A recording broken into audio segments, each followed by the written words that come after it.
We're here at Hollywood Studios, and this morning we've already been to Galaxy's Edge, where we've ridden Rise of the Resistance for the first time, and we've also seen The Little Mermaid, A Musical Adventure, which is an updated version of the Voyage of the Little Mermaid show. Later on, we're doing Tower of Terror for the first time, but first, Mickey and Minnie's Runaway Railway. It's time for our lightning lane at Mickey and Minnie's Runaway Railway.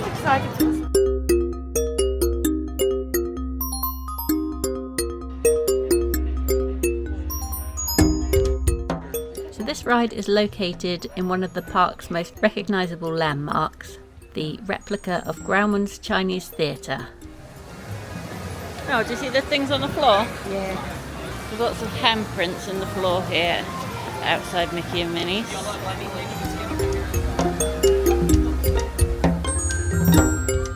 The celebrity handprints, footprints and signatures in the courtyard of the Chinese Theatre are genuine, authentic impressions made by the stars themselves, many dating back to the park's opening in 1989.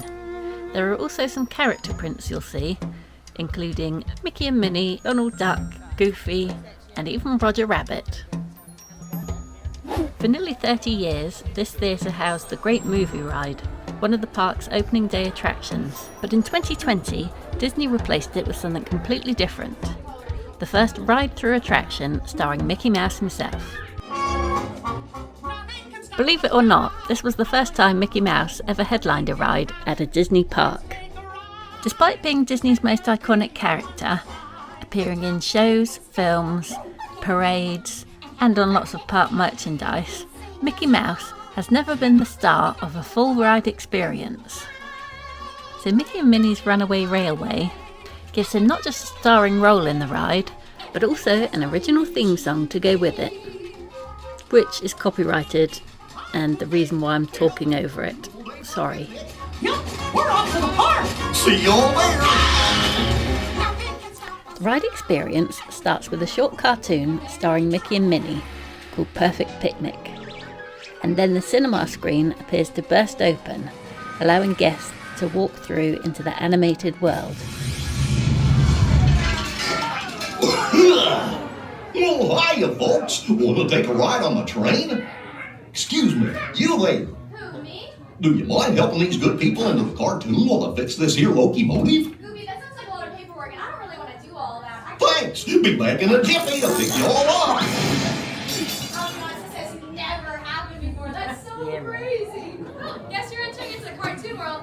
Good luck in there.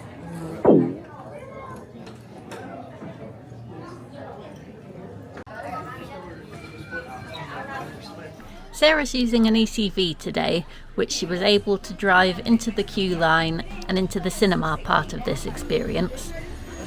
Now we're back in another queue line and she's able to park up the vehicle, and then we're able to cut part of the line and go straight to the front, which is a nice little perk. The train you board might look like one vehicle, but it's actually several trackless cars that can split apart and take different paths through the cartoon world. Each car moves independently through the scenes, and this allows Disney Imagineers to choreograph the vehicles like dancers, spinning, sliding and moving in ways traditional rides can't.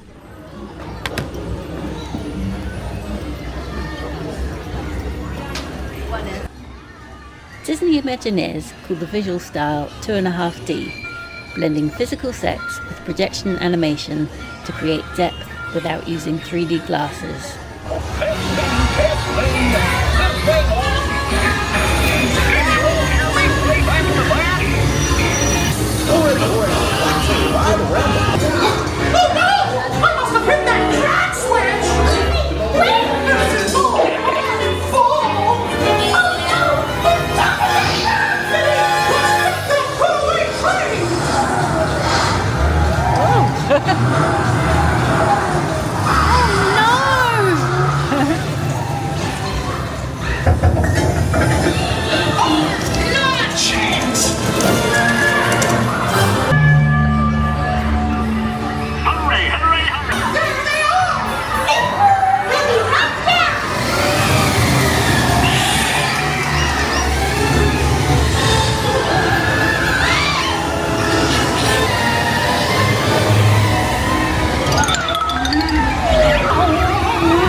you nothing was gonna go wrong.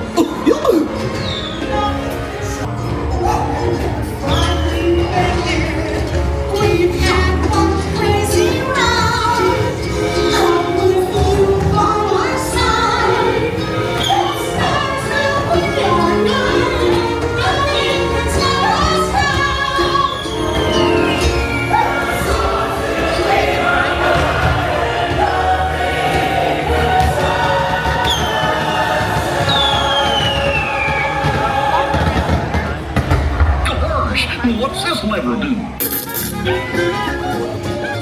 Whilst I was a bit disappointed that the Great Movie Ride had gone, as that was one of my old favourites, I can safely say this was a major upgrade and it was amazing. So overall, I'm pretty pleased they changed it, and I definitely recommend it.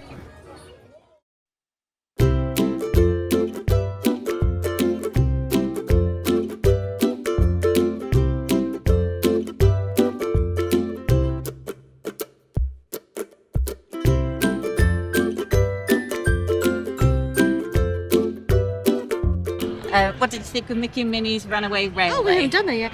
I love that. Yeah, it was really cute. You know, nothing scary, just good old school Mickey, like where the characters are even designed the way the originals were, with mouths on the side, and it was a really fun one. Yeah, wasn't it was fun. Yeah. We enjoyed it. Yeah.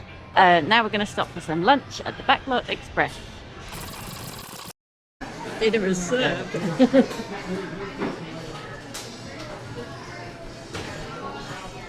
You've got the chicken tenders and the strips, yeah. I've got chicken and chips, but the spicy version. I placed a bad order here because for some reason I ordered the honey buffalo chicken strips because I thought they sounded a bit more interesting than just the regular ones. But I forgot that I don't like buffalo sauce because it's got a heavy Tabasco flavour, which I'm not a fan of.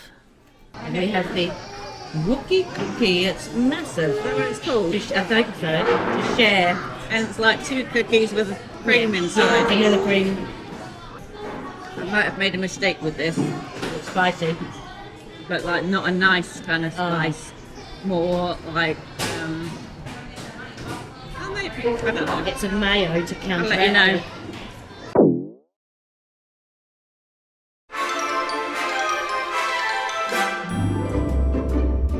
So after lunch, we head back round Echo Lake, past Hollywood Boulevard, which was the main street we came in at, and down Sunset Boulevard.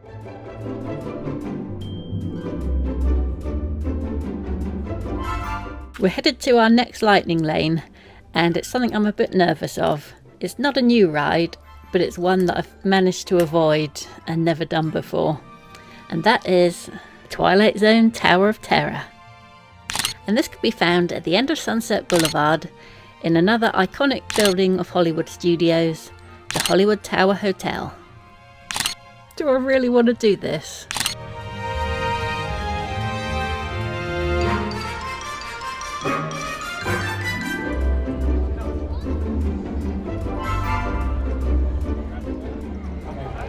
Tower of Terror.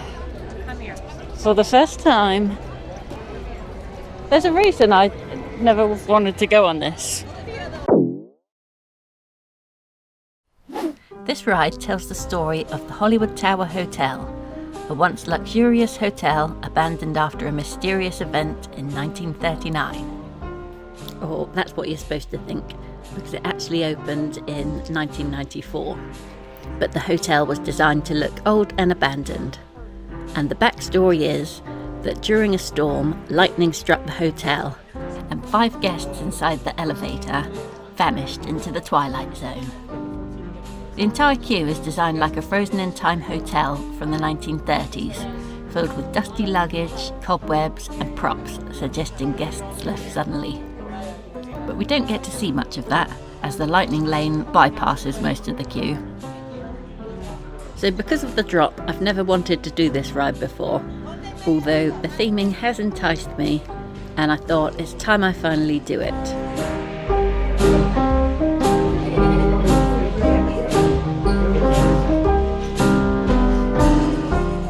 It starts with a little TV segment that introduces the backstory, and it's narrated by Rod Serling, using archival footage and a voice double to recreate his voice, as he had already died before this ride was made.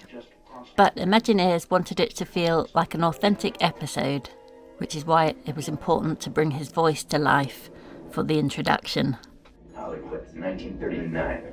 Amid the glitz and the glitter of the bustling in the Twilight Zone.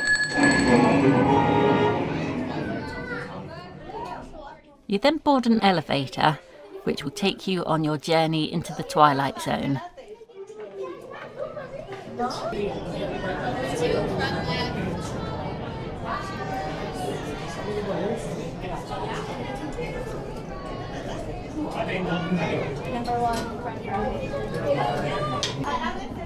Seatbelt.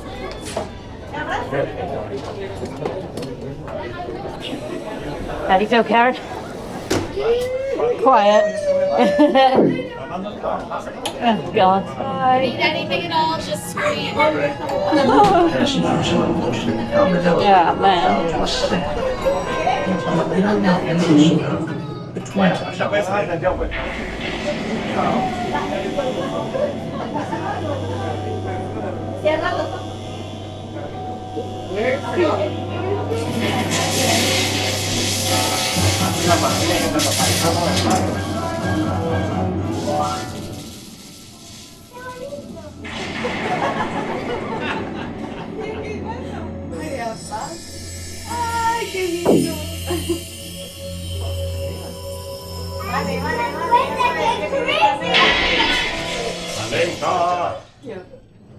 One stormy night long ago, 5 people stepped through the door of an elevator and had one nightmare.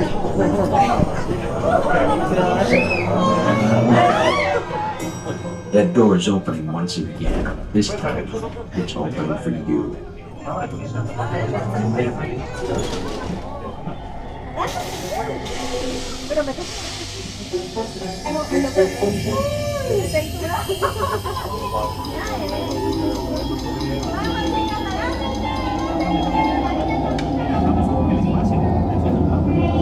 Just trying to put my bag behind me.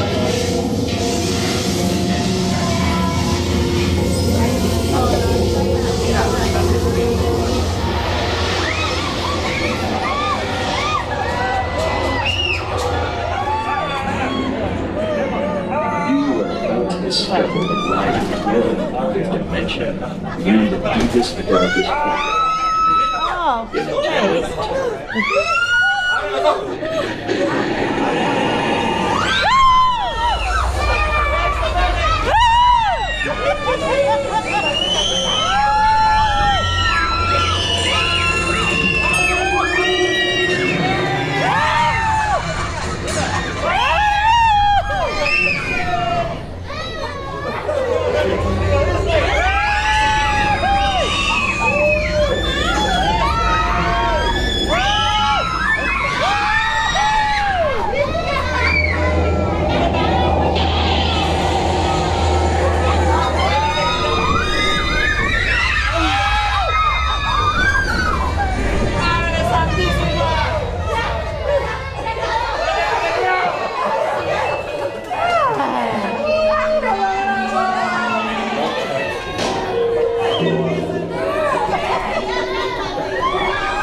Yeah, no, I'm really guessing.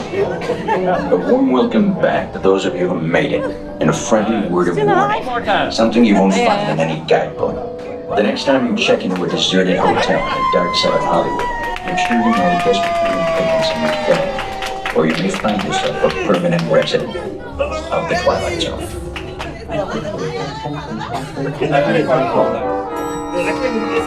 Welcome back. Thank you for your ride.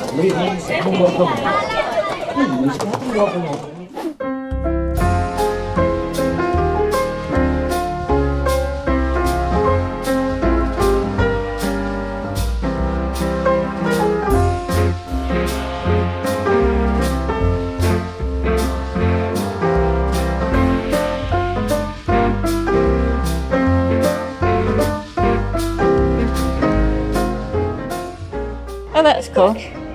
quite a cool lounge though. Oh, that is, isn't it? $10? Maybe not that cool. Oh,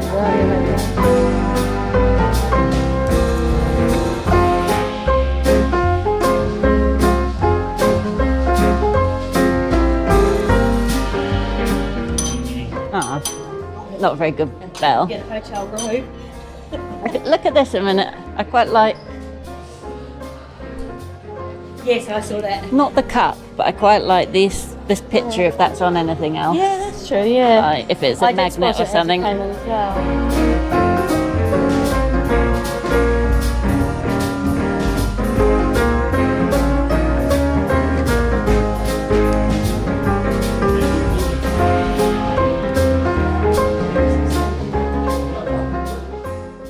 We've got a little bit of time before our next lightning lane, which is for the Beauty and the Beast show. So we're going to do a little bit of shopping now along Sunset Boulevard. Right, let's do a bit of shopping. Oh, they've got lots of villains merch in here. Lots of villains merch. I'm not really a villains person, but it is cool merch. You've not seen the show yet? You might love it. Still don't know how to collect the stuff. Yeah. I like the pretty stuff and the cute stuff. These are quite cool, actually.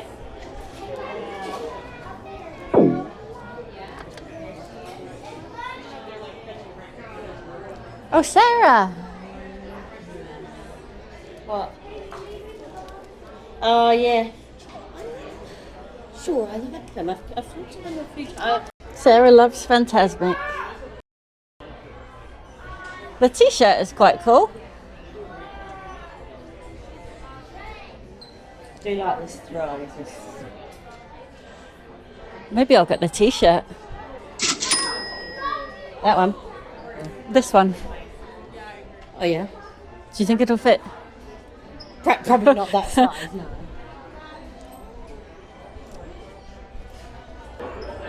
Yeah.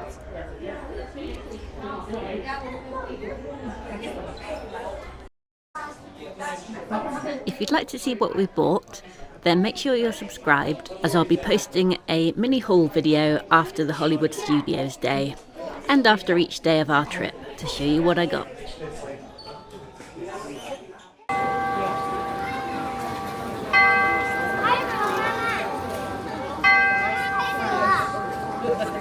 It's time for the Beauty and the Beast stage show. And this is one of my old favourites that I remember seeing several times before, although I think it has been updated slightly since I last saw it, as a couple of the visuals seemed a bit different than I remember. Rose, in return for shelter from the bitter cold. Repulsed by her haggard appearance, the prince sneered at the gift and turned the old woman away. But she warned him not to be deceived by appearances, for beauty is found within. We managed to get front row seats here. And lost all hope.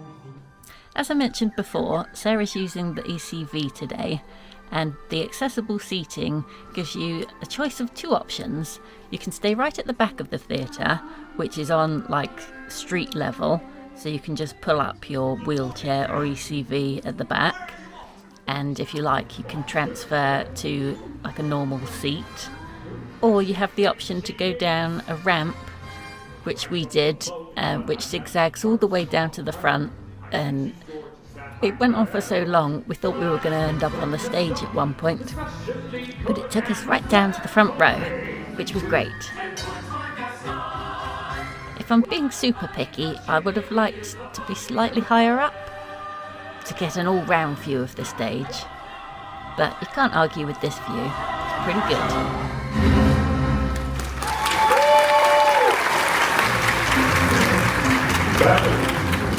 Excuse me, ladies. I have a wedding to plan. You are positively primeval. Well, thank you. Excuse me. Gaston, please stop. You will marry me, Belle. Today's the day all your dreams come true. But what can you possibly know about my dreams, Gaston? Belle got more adventure than even she in her wildest imagination could have dreamed. For English party. Be our guests for dinner. We'll keep it simple. What are you talking about? What's going on?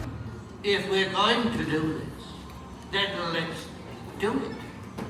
So this show tells the story of Beauty and the Beast using songs and characters from the film, and a bit of artistic license as well.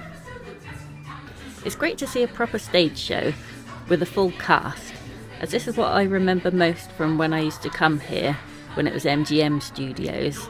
I remember seeing lots of shows, whereas now it seems a bit more ride focused.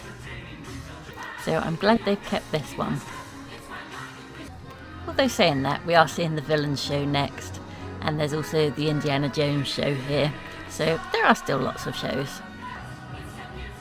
And if you wonder why I'm talking all through this, it's because some of the music's copyrighted again, and I don't want to get in trouble.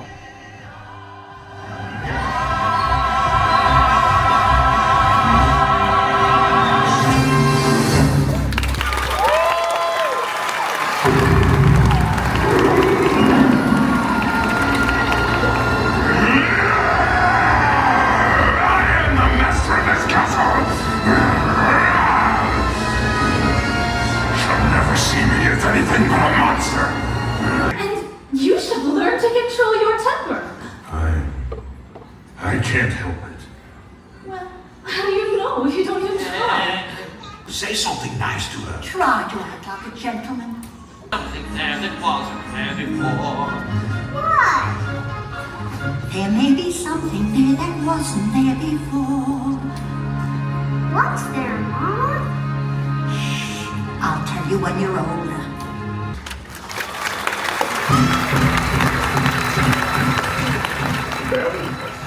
One of the problems of being so close to the stage is that you're right in the line of sight of the actors and people on the stage, and it was really awkward because at one point I caught the eye of one of the dancers and he like winked at me, and at first I thought, oh, am I imagining that, or did he actually just wink? And then a few minutes later he did it again. And I'm not sure if he was winking at the camera because he could see I was filming, so I don't know if he was like just showing off for the camera, or he was winking at me. So I of course think that, oh God, he's totally in love with me. So it left me wondering a bit, and I did feel a bit awkward, and then I tried hard not to look at him again, and I didn't want to catch his eye, so it made the rest of the show a bit uncomfortable. What's with this guy? He's just totally in love with me. Gah, not another one. Let them do this to you. It's all my fault.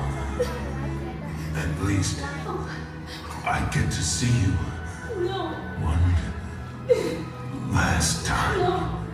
So that brings us to the end of part 2, as I'm out of time.